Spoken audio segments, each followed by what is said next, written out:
Syederalun isak tangis personel mewarnai upacara pedang pora pelepasan Kombes Pol Fahmi Irwan Ramli dari Mapolresta Banda Aceh pada Kamis 10 April 2025.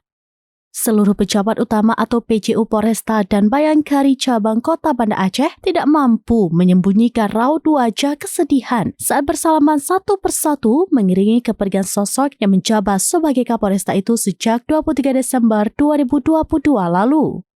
Kombes Fahmi dilepas dari Mapolresta Banda Aceh usai mendapat promosi sebagai Asesor SDM Kepolisian Madya Tingkat 2 SSDM Polri. Jabatan sebagai Kapolresta digantikan Kombes Pol Joko Heri Purwono.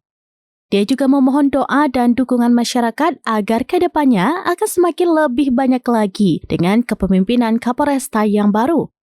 Dia berpesan kepada anggota personel Polresta Banda Aceh dan Polsek jajaran agar memberikan yang terbaik kepada masyarakat siapapun pemimpinnya. Sementara Kapolresta Banda Aceh yang baru, Kombes Pol Joko Heri Purwono mengatakan akan menggunakan segala kekuatan dan potensi yang dimilikinya untuk menciptakan rasa aman bagi masyarakat di wilayah hukum setempat. Mantan Direktur Samapta Polda Kalimantan Utara itu menyampaikan tidak akan mampu bekerja sendiri bila tanpa bantuan semua pihak, termasuk alim ulama, kelompok dan tokoh-tokoh masyarakat.